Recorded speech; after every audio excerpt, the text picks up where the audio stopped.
Hello everyone and welcome back to my YouTube channel. Today I'm sharing a card that is part of an Insta hub between Crafty Meraki and Newton's Nook. Now first of all, I'm going to combine both brands together. From Newton's Nook I'm using the Newton Loves Coffee, the Essential Alphabet die and the Gingham Stencil, and from Crafty Meraki I'm using one of their amazing Slimline basic dies called the 3-room studio Slimline die. Now I cut this 3-room studio Slimline die out twice. This is from Transotype perfect coloring paper, and I'm going to stencil the Gingham stencil on top of it using different brown distress inks. Now first of all, I started with brushed Corduroy and ground Espresso, and while I was blending I tried to have some sort of a smudgy look. I didn't want the transitions between both colors to be perfect. I wanted it a bit rustic, a bit rough, to have some sort of a coffee feel, because this card is completely coffee themed. I am a coffee addict. I must admit to that. I love tea as well, but well, I need my coffee, and tea I can skip. I cannot skip the coffee. When I wake up, the first thing that I do is starting the coffee machine, and then I drink my first cup of coffee, and then the rest will follow. And most of the time when I am at my lunch break, I'm already at number 5 of the day. So I drink quite a lot of coffee, and I can just keep going right just before I go to sleep actually. So that's why I am a coffee addict. So I did the stenciling, and I thought that the contrast between the white and the browns was just a bit too harsh. So I decided to cover this panel again roughly with some antique linen distressing as well. And this really gave it that old rustic feel, in my opinion, so that is something that I really liked. But I didn't want my background for this card to be completely covered in this stencil pattern, so that's why I cut this 3-room studio Slimline die out twice, and the second one I actually used for the frame, not for the windows, so you will see the stenciling in the windows but not around everything.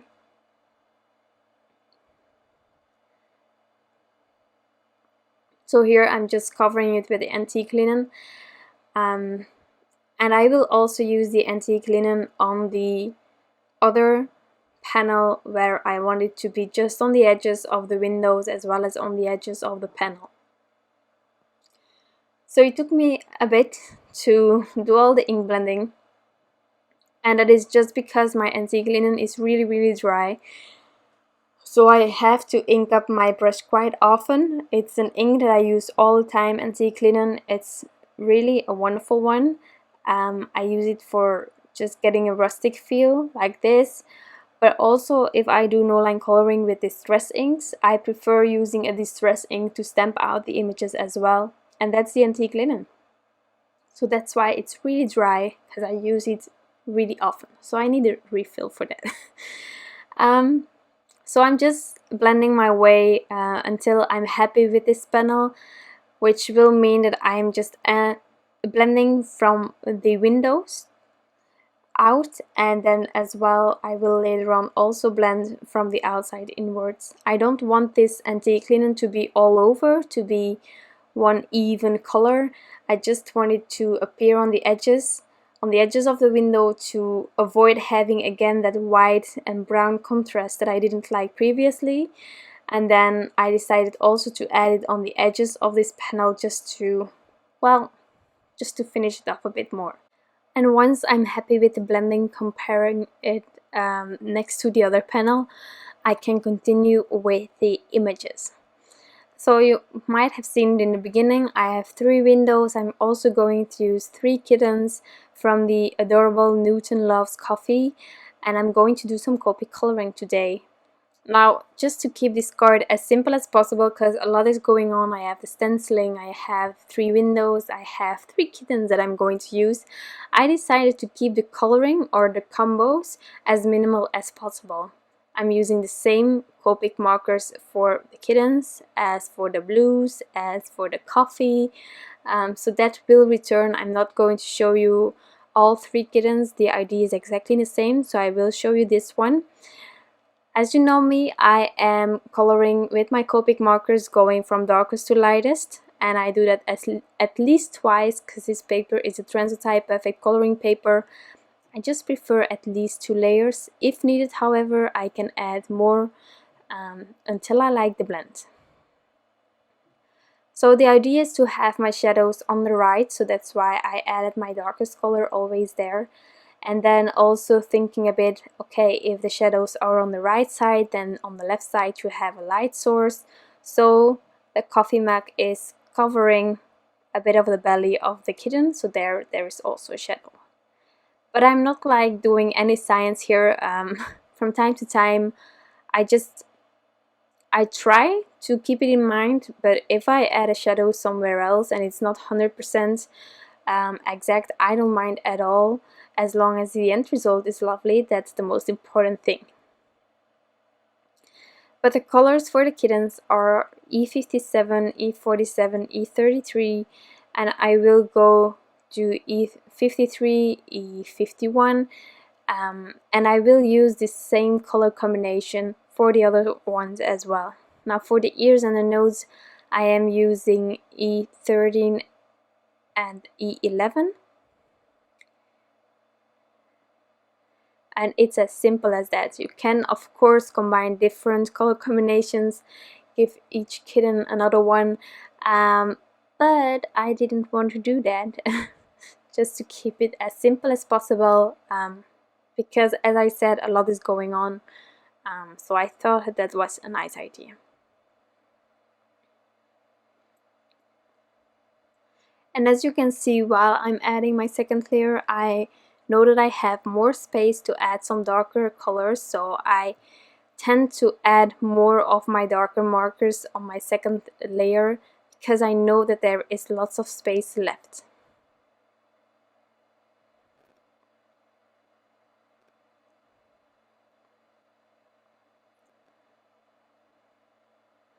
So once the kittens were colored in, I could continue with the accessories or the coffee, and I decided upon some BGs, a really lovely bright blue that works perfectly with some of the browns that I have as distressings, but also with the Copic markers.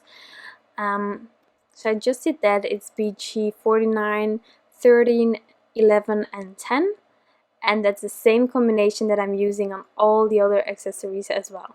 Now, because they are shaped differently, I'm showing you how I color them in, but at least the markers are the same. So I didn't use a lot of Copic markers for this card because I kept it as much the same as possible. So again, onto my second layer, and you can see that that lighter area is getting smaller and smaller if I start adding another layer.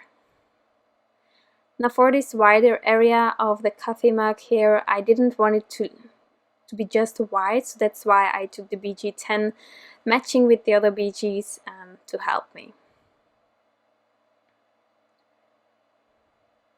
And as I said here, I'm again using the same markers, but I think it's a lovely combination with browns. It's warm but bright at the same time, and I love that.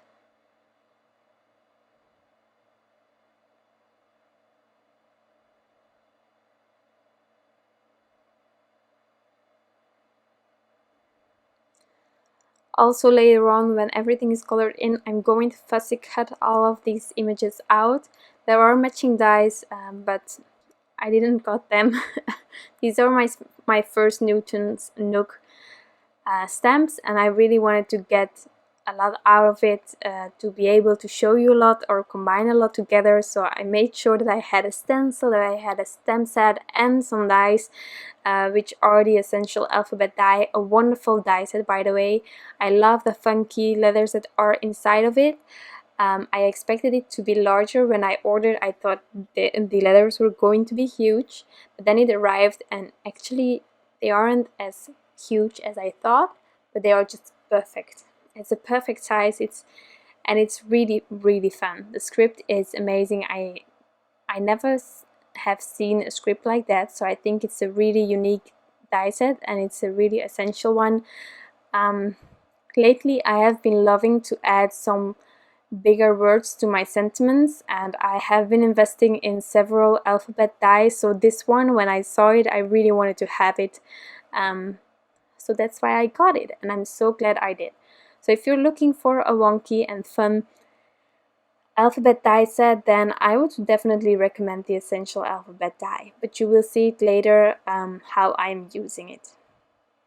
Now here again, the wider details, I'm using the BG10 again. And then I need to add some coffee, and I also need to add some color to the color. So that's done. It's a small area. You can add a second layer if you want to, but you don't need to because it's a really tiny area. And then I will add some coffee in the mug as well as in this tiny machine. It's a French coffee machine, isn't it? Well, I just have the lazy way. I have a machine with beans, and I just need to tap on one button and it's going to make my coffee. So I have no experience with this one.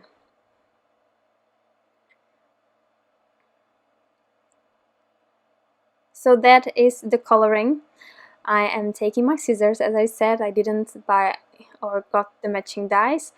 But there are matching dies, so if you don't like fussy cutting like I do, then matching dies are available. I'm trying to keep that wide border, but I'm not going to show you all the fussy cutting, but just, well, you see, lots of tiny details. I really took my time to get around all of the shapes and to preserve that wide border that you otherwise get with the dies. Reason why I love dies, but no. So now it's time to lay everything out as well as stamp that sentiment, because I'm going to partially stamp my sentiment and I am going to use that adorable alphabet die set. So there are some lovely sentiments in the stamp set, but I had to, well, I wanted it to be just a long sentence and then Mao underneath with the die, so I have cut it out, and as you can see, it's really lovely. The script is wonderful. I wanted that to be a bit wonky, and then I needed the rest of the sentiment to be on one line, so it was a bit of fiddling, but I'm showing you how I did it. Okay, so first of all, I thought I'm going to lay it out and then I'm going to mask, and then I thought, but how do you know what will be the center of your sentiment if you are just starting with the first thing? But you know me, probably, I think so. I am procrastinating as soon as it gets a bit difficult, so I decided to first give this meow a bit of color using the same marker as I used for the coffee. And once that was colored, well, then again I was stuck with the issue that I had in my head. I also didn't want to start over with the panel, so I decided to stamp out the sentiment on just a piece of scrap paper, and I cut it out. So I cut out the two parts that I needed to stamp out, and I laid it out on top of my panel. And this way I knew where I had to start with my sentiment. So I fiddled with it because I didn't know what to do in the beginning. So once I had it sort of, I could use, well, I could add the stamp on top of the first part of this sentiment.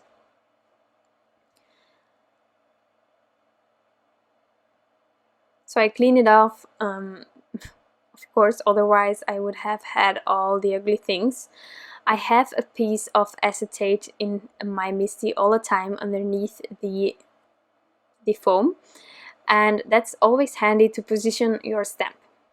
Now, once I had done that, I was going to stamp out the first part of the sentiment.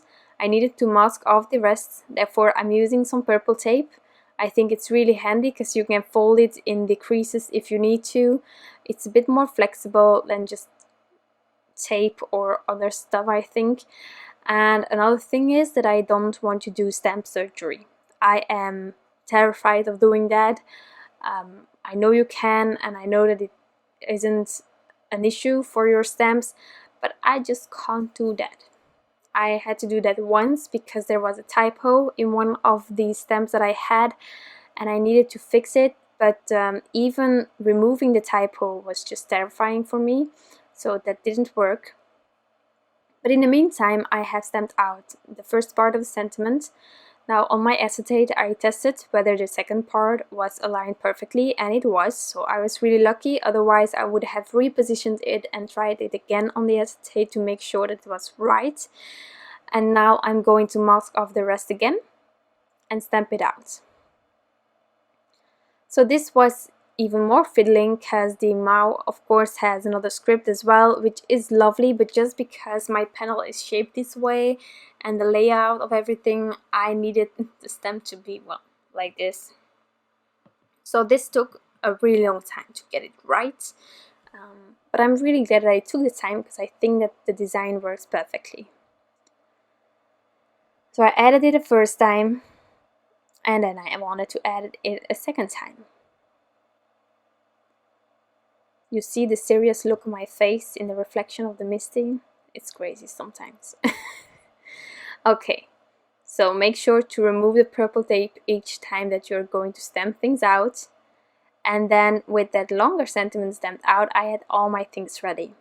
So now it's time to add everything on top of a card base. Now first of all, this panel, I'm just going to add it straight on there. I have my second panel from the 3-room Slimline die, and there I can create some dimension. But this just simple inlaying using some adhesive roller. And then for this part I wanted some dimension, so I used my Scotch 3M foam tape. I made sure that the slivers were thin enough to fit behind the windows that were created. And I will later on also use this Scotch 3M foam tape to add my critters.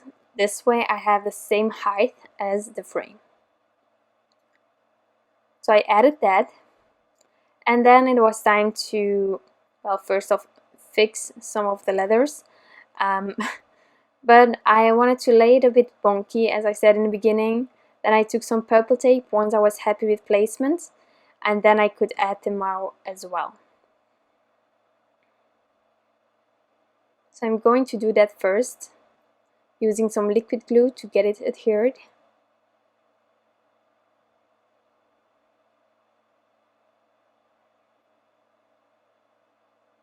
Trying to center it, and then I'm adding it. I'm just leaving it like this to dry, and now I'm going to add all of the cats.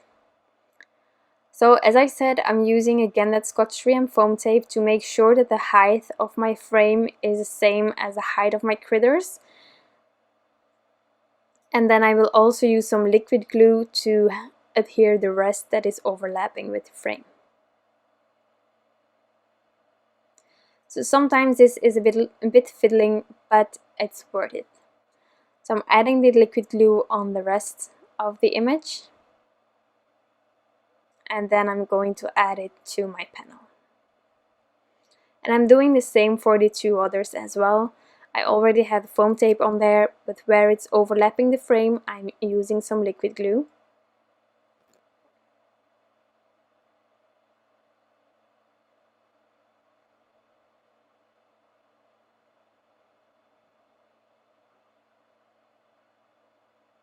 And now it was already sitting there for a while, so I could slowly remove the purple tape without ripping anything. I just love how this sentiment turned out. I truly adore it. I love this alphabet die set. So those are the critters, and now I wanted to add some embellishments. Just before I finish this card, I have these adorable heart sprinkles. These are the coffee bean. I love the name, and it was so suited for this card. So I'm going to add them a bit everywhere on top of this card, and then I'm going to add it using some liquid glue. But isn't this amazing? First of all, I love heart sprinkles. I want it in every color that is currently existing. I already have few variations of it, but I just love it. This brown one that is called Coffee Bean just stole my heart the moment I saw the name. Even if this was a green one and it was called Coffee Bean, I was, well, sure to get it. But this is more suited, of course. So once I'm happy with placement, I'm going to add it everywhere. Just using some liquid glue and then an embellishment wand to get everything in place.